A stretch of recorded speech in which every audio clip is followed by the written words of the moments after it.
What's up, everybody? Pinche Ben and Jimmy here with another episode of the Cast&Blast podcast. This is our first episode of season 2, Jimmy. Back at it, man. Man, we're back at it, and we're happy to be back in the seat. Hey, guys, if you haven't followed us from last season, and this is your first episode, Jimmy and I, this is a fishing and hunting podcast, Jimmy. All we talk about is fishing and hunting and living in the outdoors. Yeah, and anything in between. Anything in between. So if this is your first time watching us, you're checking us out for the first time, that's what you can expect. We do not claim to be any kind of experts at, by no means, but depending on how much we've drank.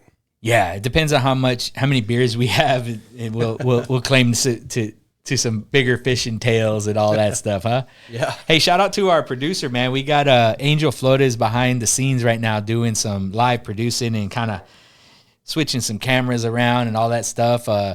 We got a couple of cameras set up in this room, and got a new podcast studio set up for you guys, a different look. You know, we'll talk a little bit about that later. Been doing some work. Yeah, so we kind of paused in between seasons just to kind of redecorate and kind of set up a new scene for you guys. I hope you guys are enjoying that.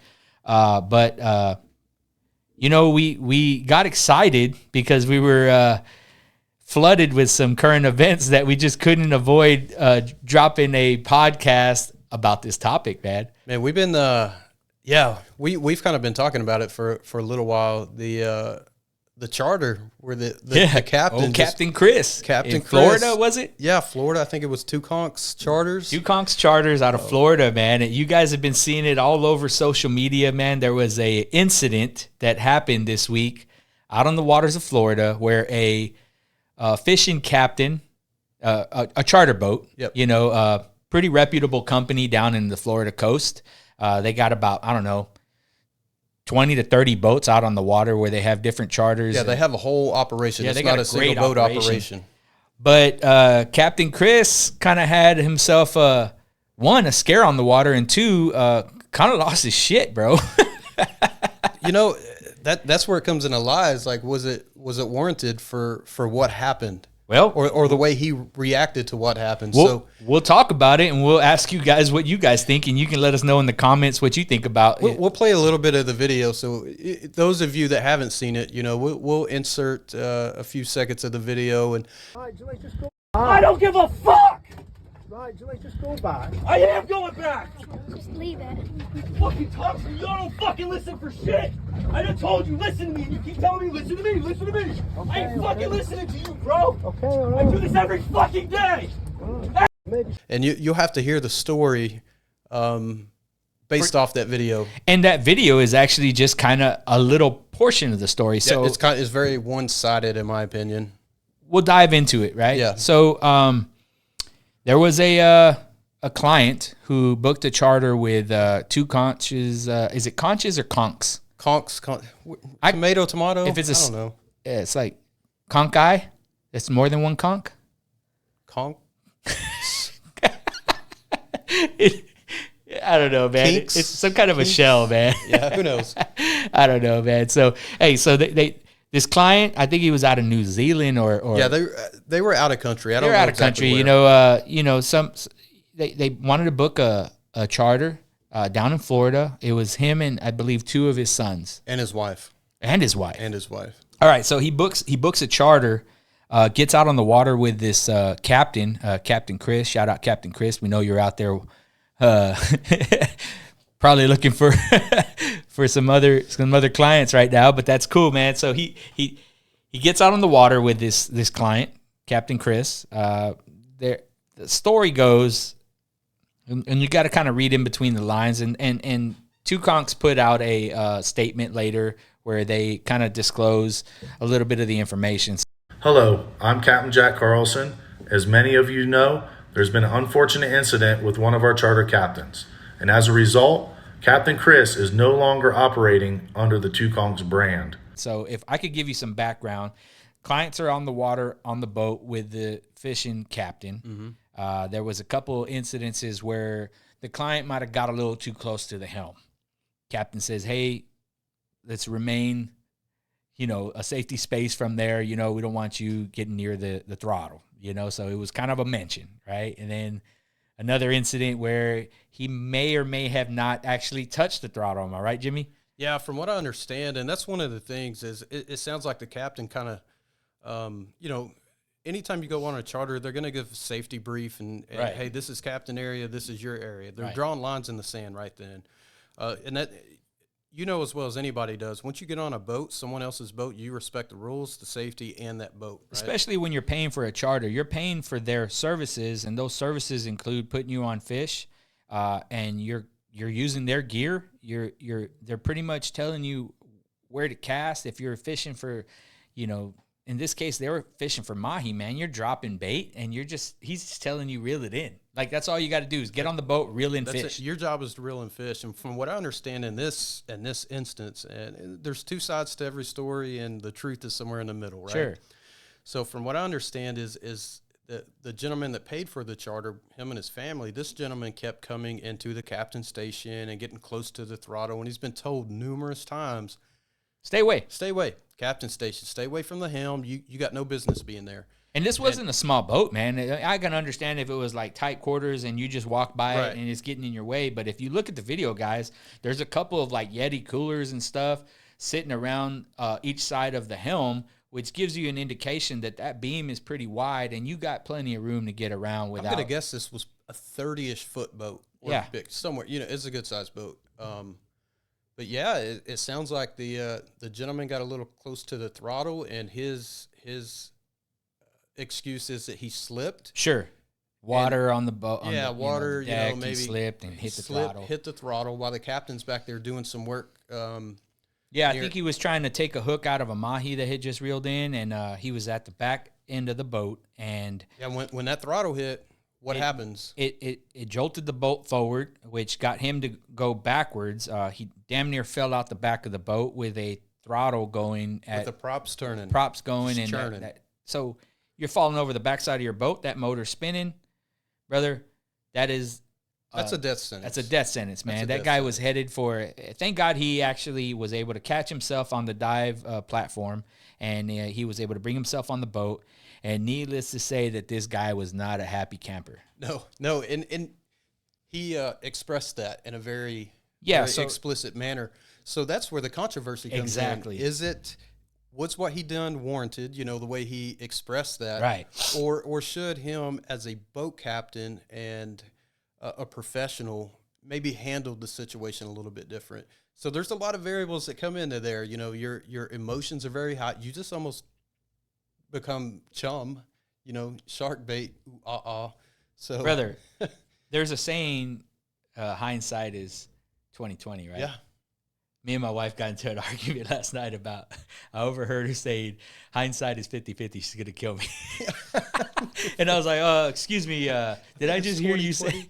And she's just like, what? Oh, yeah, 20/20. I was like, yeah. She's like, well, in your case, it's 50-50. I said, my vision's bad. I get it. Maybe she's right. It's 2023, so it's hindsight 50-50 now. There you go. Keep But up with times. Needless to say, looking back at it, we can all agree that he could probably have handled it a different way, correct?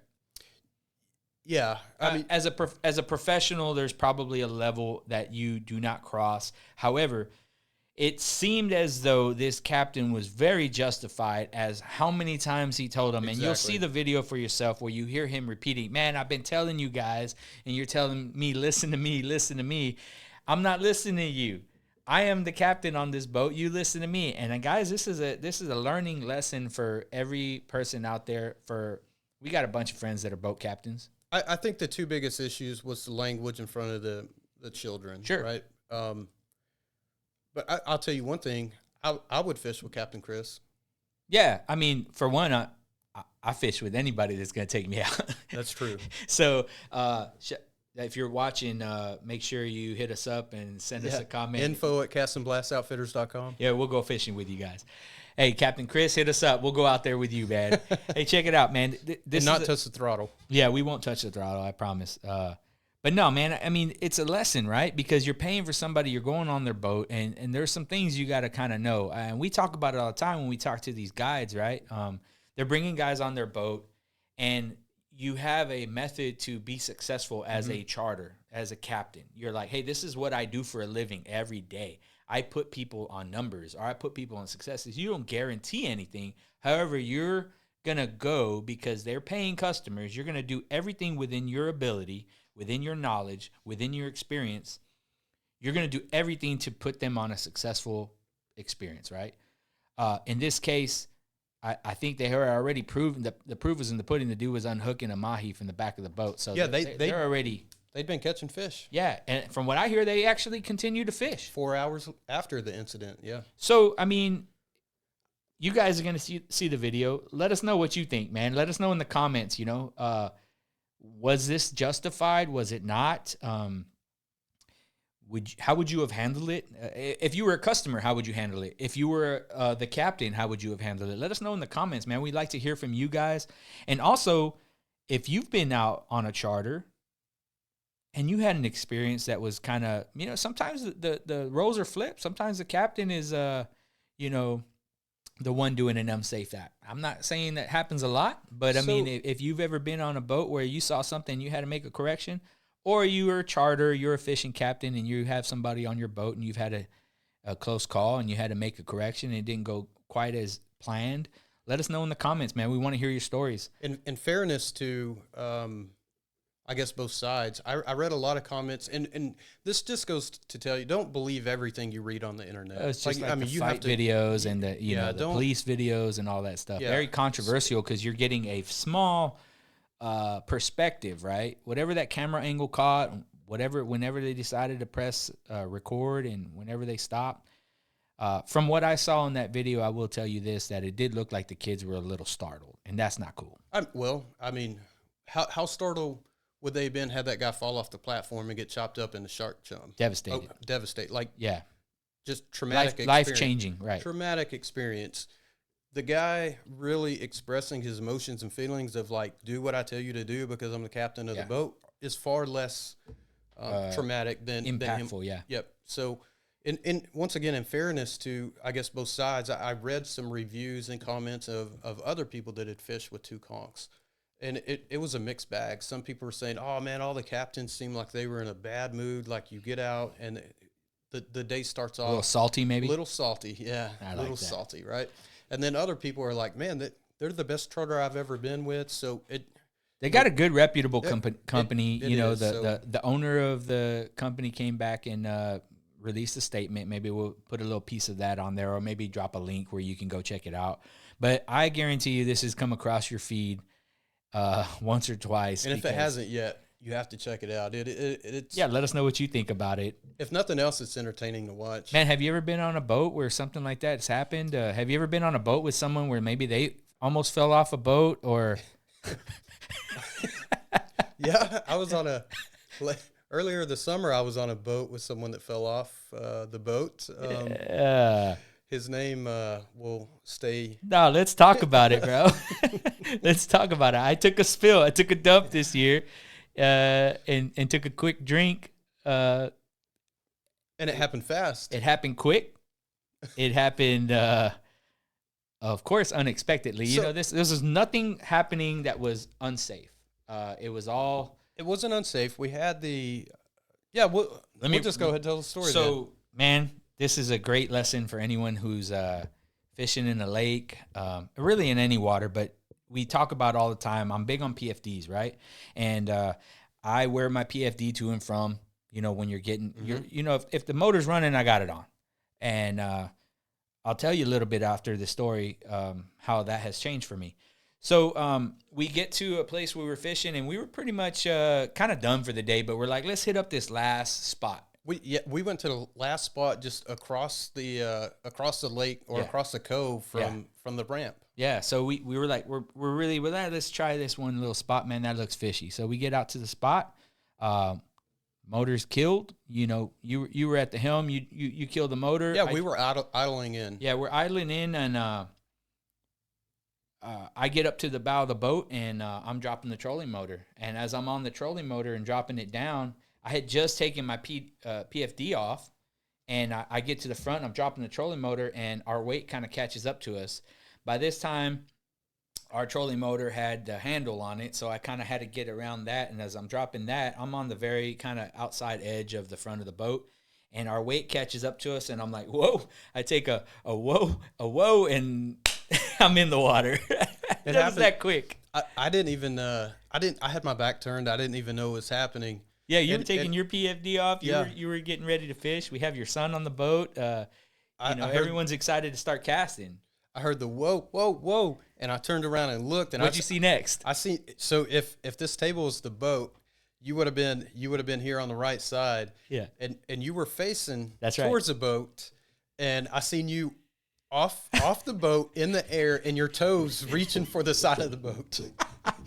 Like a cartoon. Like a cartoon, and you looking at me with your eyes big and just dropping. I'm going down, Jimmy. Just dropping. I'm going down. And man, I swear, so much for fat people floating, bro. I went down so deep you couldn't see me in the water. I must have went 18 feet deep. I don't know. I got scared because it was to the point that I ran from the back of the boat, 17-foot boat. So I ran from, I say ran. I got up to the portion where you fell off, getting ready to give you a hand. Yeah. And I was like, shit, where's Ben? He's not there. So I told my son, I said, I started taking stuff out of my pocket. I said, I'm going in, and then you pop up. With my phone in my hand. Yeah. Get my phone, grab my phone.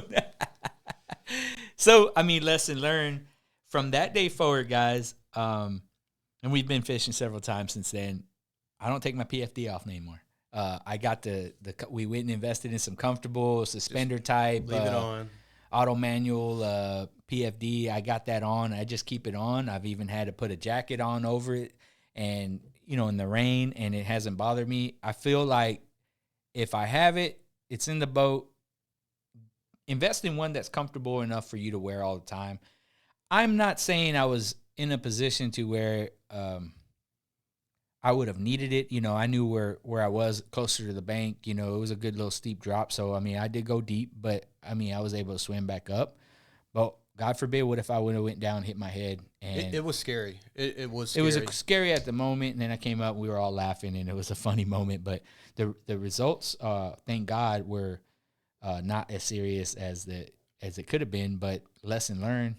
It was a somber 5 minutes afterwards, just kind of like, oh man, that, scary. Like, are you okay? Are you sure? Are you okay? Yeah, and everything was fine. After we figured out everything was fine, it was, yeah, it was so funny. So us as, when we take clients out, us as outfitters, we're taking people hunting.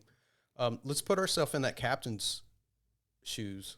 Man, that's it's kind of apples and oranges, though. Well, no, not in the case. It's not really apples and oranges. I mean, but we put it in. We tell people when to load their weapon. We tell people when to, take it off safe, put it on fire.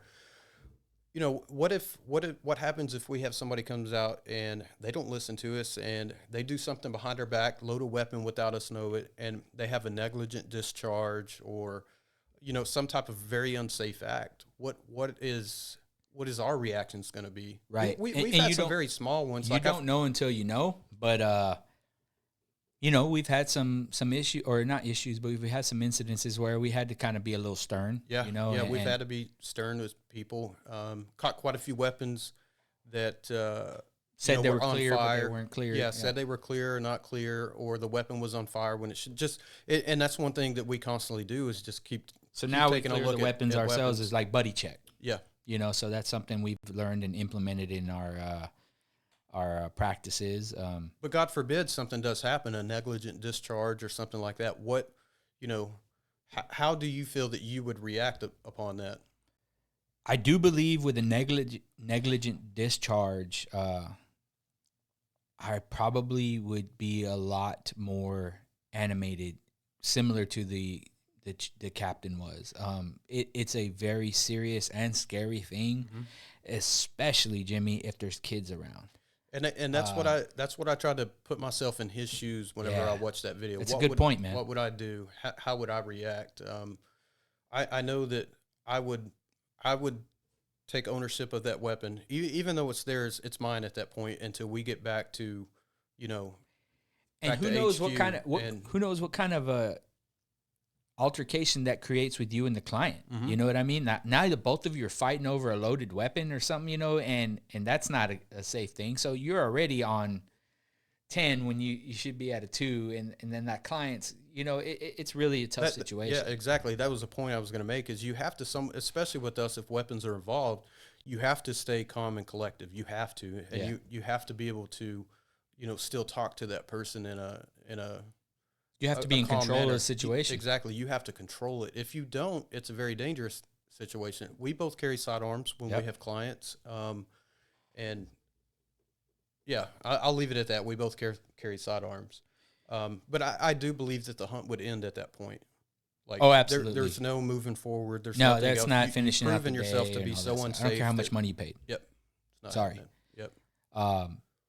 Man, if you're an outfitter and you've had clients out and you've had an incident where that happened, man, we'd like to know about your experiences, and drop them in the comments, man. Or if you know of an incident or somewhere out on a ranch somewhere where something like that happened, we share these comments and experiences not to, well, one, we can, some of it it's all is learnable. It's teachable moments. That's right.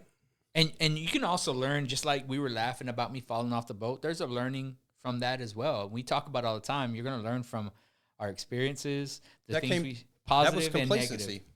It was. And we talk about complacency all the time, and it bit us in the ass that day. That was complacency. We knew the wake was coming. We've been pulling up. We know that. Been doing it all day. But you know what? It always happen at the end of like you're getting closer, but that's the definition of, like they say, most car accidents are like 1 to 5 miles from home or something. Yeah. And same stayed true out on the lake. We were 200 yards from the boat ramp where we were going to throw a couple casts, and we were going to move on with our day and load up and go home. And my pride was a little. I had to look around and see how many people saw it. Man, there were some kayakers not far from there, probably like, this joker. Hey, it was a hot day though, man. So I bet that water felt good. It felt really good, but my phone, my wallet, all that stuff had to be dried. So, and how about Ty just sitting there? Yeah, his son didn't even move, man. He didn't move. He didn't crack a smile. I think we got a reaction out of him. It was more like a But man, that's what happens. Things do happen, and how you react to them and everything. I saw you reaching in your pockets, pulling stuff out, and I was like, I'm good, man. Just take my phone, And but man, I think that incident that happened out in Florida really caught a lot of people's attention, and there's so many comments on both sides. You know what I mean? Yeah. It's controversial at this point because you could say, well, we don't know all the story. There's and been some people. Yeah. We don't. They both have their own sides. But also, I would say at the end of the day, they're both wrong. Okay. Both parties are wrong. Also a thing to learn from, right? At any given time, somebody can pull out their phone and start recording. Dude, so I'm glad you brought that. That's one thing that I was going to say is like how today's society, the first thing there's any type of conflict or any type of unusual circumstance, that's the first thing people do is start recording World Star. That shit drives me nuts, man. You know what? Handle your business. And then maybe if you want to record something after that, handle your business first and then record. I don't know, man. It's a different world. I mean, the phones, they can be a benefit to us, and they can be,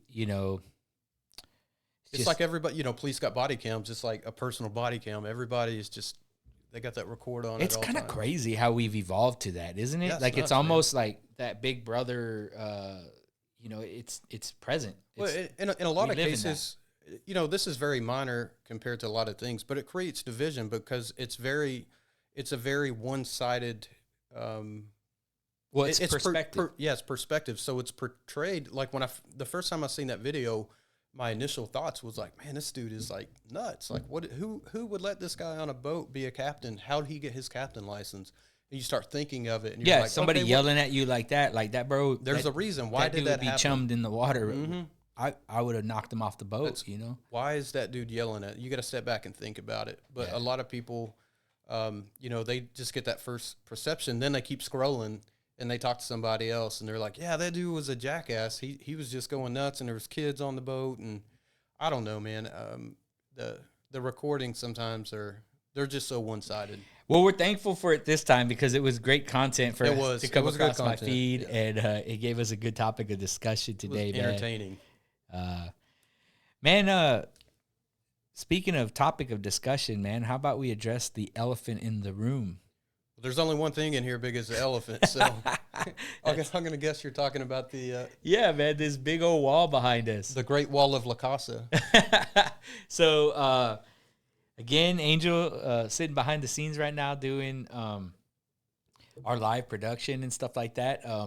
He was the man behind the carpentry. you know, the craftsman, you know, Yeah. you could say, we gave him an idea, and I think in literally like 15 minutes, he had framed it out and started putting it together. It was crazy how Yeah, quick. it was so nuts. Like we talked about it, right? And we kind of seen we've seen some ideas about it. Yeah. And then you text me like 30 minutes later or something, a picture, and Angel had already had like the frame, and everything. You know, I was like, whoa, wow. that was an idea 30 minutes ago, and now it's put into play. Sure, and I'm thankful for it, man, because I think it looks pretty good. Tell me what you guys think. Drop in the comments if you're, you know, if you like what you see. It's a different scene. You know, we got a table here with chairs instead of the cast couch. That's different. Yeah, the casting couch is gone. Casting couch is gone, so you missed your opportunity in Kind of season brighten one. it up. It's a little brighter, you know. Yeah. So little improvements to try to give you guys a better viewing experience. We're planning some more guests this season. I got people lined up to come out and sit with us and talk here. You know, shoot, we got the game warden I was coming going to back. say we're going to have the game warden coming back. We promised. Perfect he timing, promised, too. And yeah. So I hope you guys have your questions. Make sure you send us that in a comment. If you have a question for the game warden, you didn't get to get it out last time, make sure you drop it in the comments. We try to respond to the comments and emails. Comments. We do read all comments. And Yeah, and we welcome both negative and positive feedback. If there's something we said, or you know, at any point that we might have said something that offended someone, or man, by all means, let us know. I'll be honest with you, I probably don't care. Feelings. I mean, dude, feelings are something. Yeah, we don't. I mean, I don't got. care. We have thick skin. You ain't Yeah. gonna hurt my feelings. I'll laugh when you bust my balls. It's funny. It's like funny. people think they're hurting my feelings. It's like, dude, that was funny. That was it's good. about- yeah, like So I burn- mean, if I said burn me. something that kind of offended someone, man, by all means, like, look, if you don't know us by now, we don't take ourselves too serious, in the sense of like, you know, I'm.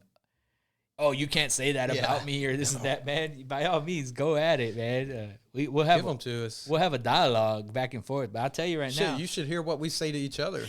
yeah, no kid, you ain't no damn outfitter. You ain't no outfitter. So, hey man, I just want to talk a little bit about a couple things on this back wall that kind of mean a little something to us. If you Yeah, don't there's mind. some sentimental value, sentimental items back here. I think for each of us that. If it's cool, I like to start off by talking about this lantern, man. Yeah, that lantern. So for me, that's really cool. My dad has had it for years and years and years. And I went and visited my dad here a while back, and I inquired about it. I was like, "What's up with that lantern?" I didn't see it growing up, you know. And he told me, he's like, "Oh, I got it from his mom not long ago." Well, I guess it was a few years ago. Shit, I've been away from home for 25 years or so. But long story short, it was my great grandpa's lantern. Wow. And he was always an outdoorsman. 4 generations, right? Yeah. I say outdoorsman, a survivor. You know, back in those days, you were a survivor. Yeah. An outdoorsman was... That wasn't by choice. That wasn't by choice. survival. Yeah, that was by necessity. Necessity. There you go. They ran, they ran trap lines and things like that. And that was his lantern for that. And it's all original, the original globe, the glass in it and everything. That's so So special. that thing has got some miles on it. It's got, there's no telling how many gallons of kerosene has been burned through it. And honestly, it's still in pretty decent shape for the age it's in. Yeah. I just think it's special to have it. Yeah. You know, yeah. it's one thing to see something that was in a picture and someone can talk about it, but you have this piece that is here. You're going to be able to pass it to your son, dude. That's and that's it's super amazing. special. It's amazing to see the technology. I mean, think about the lights and things yeah. that we use now compared. That was it. And that was state of the art. Go spotting in that. That was you know? the best thing you had. Yeah, go hog hunting with that thing right now. good luck. You know, and that's what they were doing. Yep. I But mean, it worked. Yeah. And getting around out there and all that stuff, you know, I just picture those scenes, you know, like what it looked like to walk off the deck of, you know, your cabin with that lantern in your hand going out, you know, on a cold winter day. Like it's just, it all plays through my head, you know. I think about it all the time. Like I want that. You know Yeah. what I mean? I want that. How about you? What do you got? Well, I got these pictures here. The pictures there kind of are special to me in the case that you got 2 generations right there. You got my dad and all his brothers to his over there in that picture, and all those guys are gone now.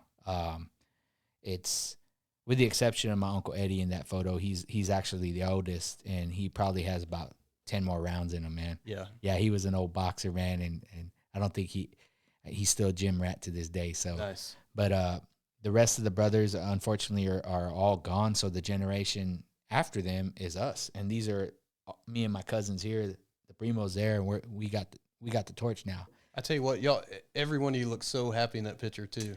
So, ironically, that photo is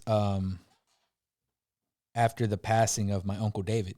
So we were there to be by my cousin's side as he was with the passing of the rest of our fathers. Right. That's why that picture is a little special, is because you're right. We are happy because You're together. we're together. And we went fishing that weekend, and we slayed, bro. And we weren't doing too good, and we all kind of like, come on, man. I know you're up there. Throw me a bone, bro. And Help me out. we started killing it. So there's a story behind that picture and what it led up to and everything. So it's very special. And then the experiences we have today are what we grew up around, watching our dads and everything. So we like to think that they're happy seeing us try to get together when we can and kind of carry those traditions, which is so different now. If we talk about, like, you're talking about, like, I wish I had that, right? Yeah. I wish I had what they had back in the day. It was a simpler time, you know. By 5 o'clock, the pit was started. You know, in today's world, 5 o'clock, you're still barely getting home from work, you know. We're a much more busy life, and I think a lot of it has to do with we need more, we want more. When back then it was a much more simpler life, you know. Slow down. Don't take more than you need. You slow down and Yeah. So we talk about it a lot, my cousins, about how we need to we need to bring that back. Although we're all chasing different ambitions, we need to kind of humble ourselves to remember what's important, and that's, you know, we were talking about, you know, getting out there, getting together, and it's always kind of surrounded a fire pit of some sort. You got some cold beers, and you got a shotgun in the back of the truck, you know? So, yeah, that's what's crazy is every outdoorsman, they want nothing more. And I'm not even going to say every outdoorsman. There's something that everybody, a hobby or a desire that they like to do, that every time they do it, they say, I wish I did this more often. I wish I could do this more. Do it. Why? But like you said, you're chasing other priorities, which is usually money or money driven. Sure. When some of the things you need time, not money. And well, we're learning that time's more valuable than money. Yeah, we're learning that the hard way, aren't we? As we get older, we're starting to, you know, lose friends and family and all that stuff, and it kind of puts things in perspective. You're like, man, we're all here passing through. What are we going to do during that time to make sure that we make it with purpose? Best you can, Yeah. So that's kind of like what these things mean to you and I, and we thought they'd be cool here because it's a part of our life, and it's kind of surrounded, you know, our lifestyle, right?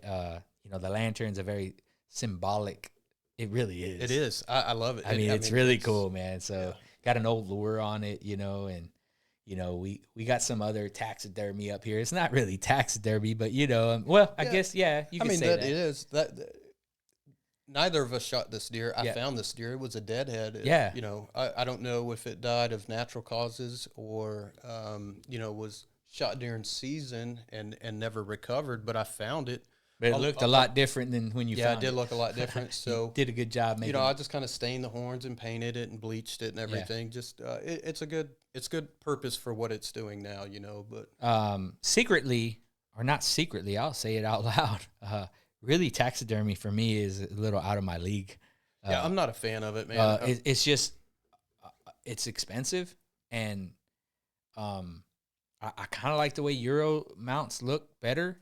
It's a little cheaper to do. It's kind of like a DIY thing, right? So that when I was saying I'm not a fan of it, I personally don't like. I've done it. I've tried it myself. Done it myself. I don't like it, man. A lot of people love doing it. Just not my deal. I don't like doing it. So I'd rather pay to have it done. Yeah, I mean, that was my first redhead. I shot that with Caden, you know, one of our guides who's going to be talking about. He's going to be coming on the podcast talking about bird season here soon. We're getting him out here talking about duck hunting, hunting with dogs, hunting without dogs, and the advantages of that. You know, this guy is a seasoned duck hunter. Probably been hunting since he was like, I don't know, 7 years old. Knee high to a grasshopper. Yeah, man. I mean, he was doing it for a long time, and I think he's younger than my son, and I'm out there learning from him. But the dude is a wealth of knowledge. How cool is that? Bird hunting, like he's... And, that's one of the things that he loves about, hunting with us. He's like, man, you guys actually, you're not like know-it-alls. Like, yeah, I know. He's like, I like hunting with y'all because y'all actually are humble, The thing about Caden is he doesn't talk about it. Like, he lives it. Yeah. Like, he lives it. Yeah. So there's you can have somebody with the age gap of us and somebody as young as him that has more knowledge in nothing certain wrong with aspect. There's nothing wrong with it. And because he lives it day in, day out. Yeah. Every day. Wakes up in the morning, gets out there and gets after it, and he's prepping for the next season, and he's got a plan, and he's executing that, and it's successful, and then he adapts and he makes it. It's so much that I've learned from him over the years, just as like I've learned over, hunting with you over these past couple of seasons. And I'm like, man, speaking of seasons, they're coming quick, man. Into August now. We got September coming up. September's dove season. Which is big disappointment in our path. Yeah, it's kind of a sore subject right there. So, full disclosure, we had to pull the plug on our Cast&Blast dove season opener, and the reason for that is no secret to anyone. It's the actual drought that has hit Central Texas and really the whole Texas region. Yeah, the heat and the drought in the area has just... Our lakes are dry that you can build a condominium in the middle of our lake right now. Yeah. The ponds that we had on our property went from about 9 acres to maybe 5 or 4 acres. 4, yeah. And of that 4 acres, you got about a 30-foot moss grass bed around the bank. That's going to make fishing difficult. So we thought we owed it to our clients that had booked with us, give them the scouting report, So that was a hard pill to swallow.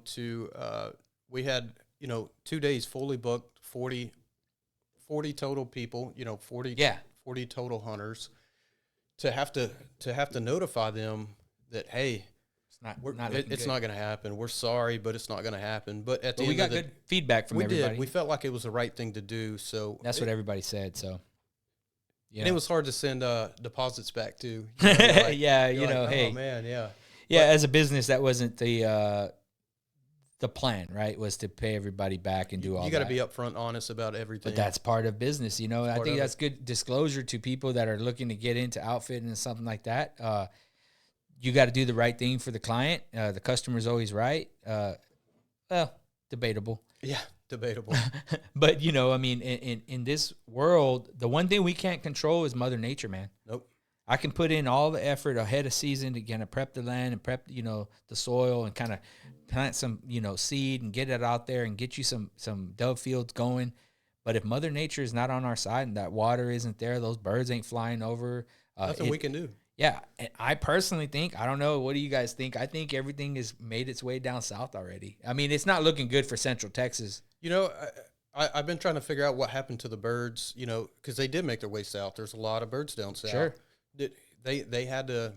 They didn't come through Central Texas. They must have went east or west of us. They had to have. They didn't come through Central Texas because it's not only that area that we're not. No, we went through a lot. We're not seeing dove in a 3-county area.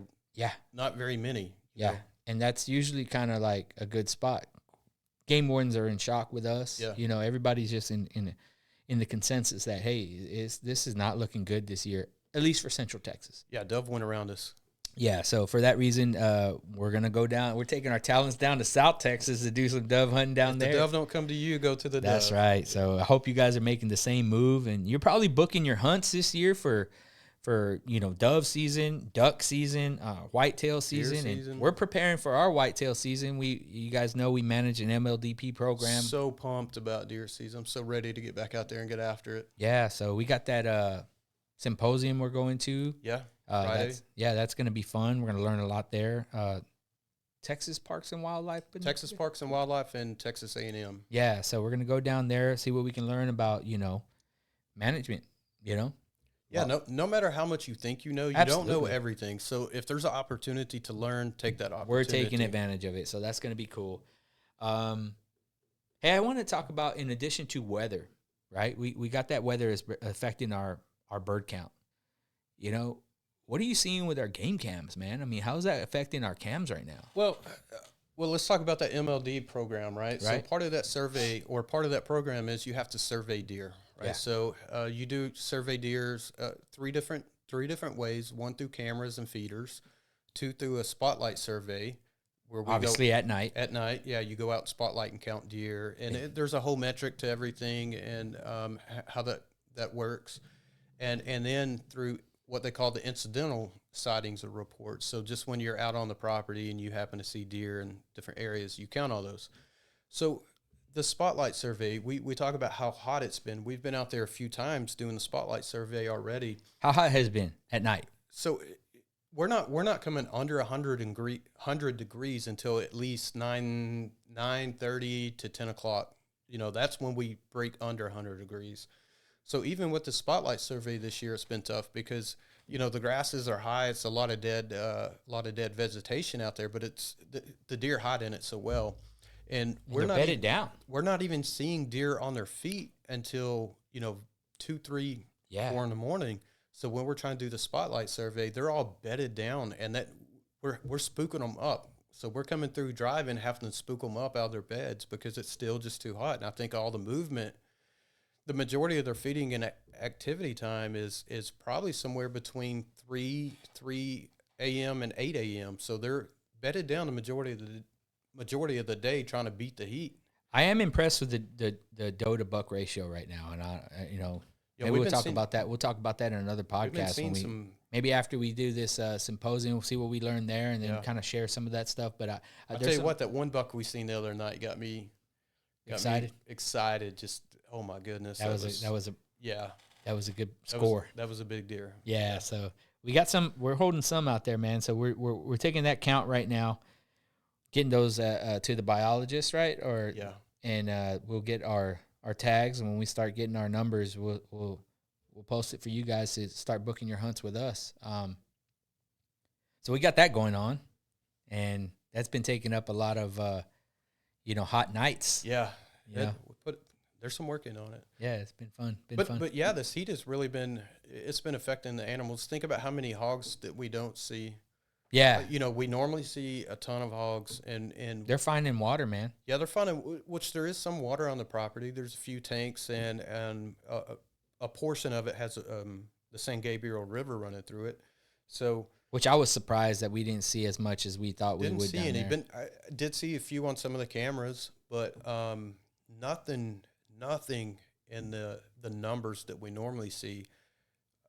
Where are they going? I don't know. They're finding very big wooded areas, lowlands. Well, based of our evaluation points too. I mean, we're kind of limited to what we're doing, trying to stay within the guidelines of the evaluation criteria, right? So that's also what we know. If we needed to go find them right now, we know where to go. No shortage of coyotes. Seeing plenty of those. Right, working on that. But yeah, man.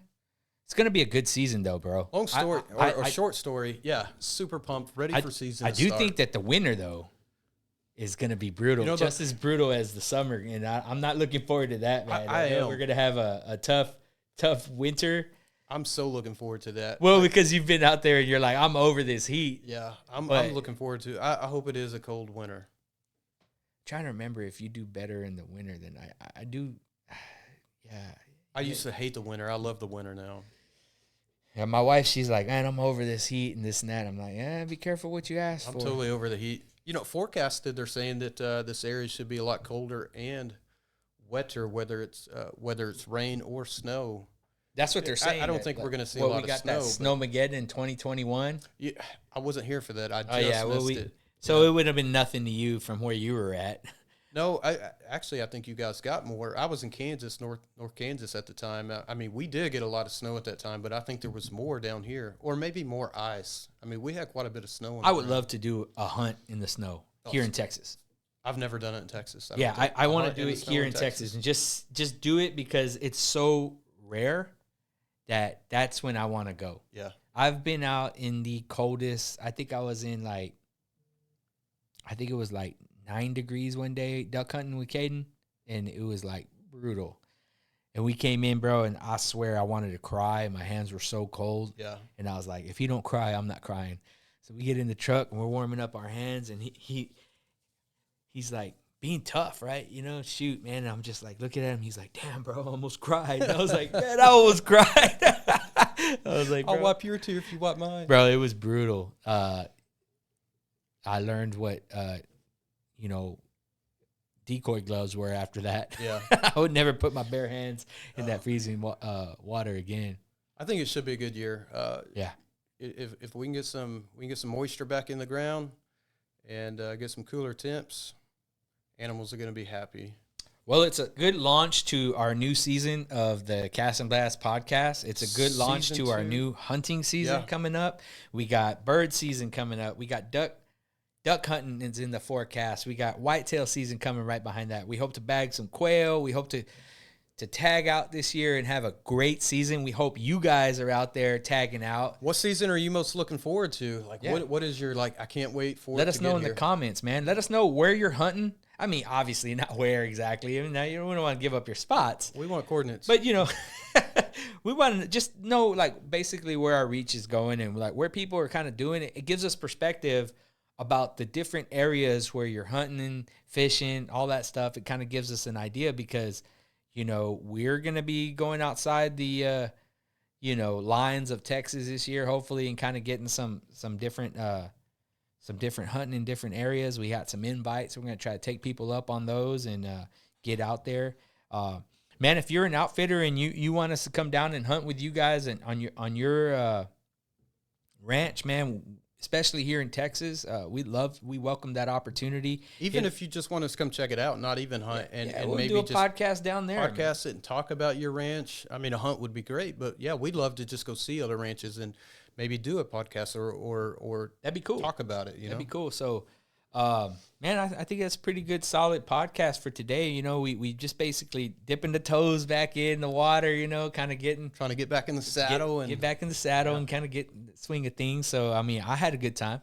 Yeah, for sure, man. And I hope you guys enjoyed this episode of the Cast and Blast podcast. This is our first episode of season 2. Yeah, season 2, episode 1. All right, so stay tuned, guys. We'll be dropping these, weekly? Yeah, we're going to shoot frequency. Weekly. Yeah, that's our frequency. So we'll be dropping them weekly. Hopefully during hunting season, we'll have some bonus footage. There you go. We'll be bringing you guys some footage from the hunts. Great experiences from our hunters and stuff. And if you have some footage that you want to share and you want to share it on the podcast, send us an email, info@castandblastoutfitters.com. Yep. Well, I hope you guys enjoyed this podcast. It's Pinche, Ben, and Jimmy signing out. Catch you guys on the next one. Peace. Later.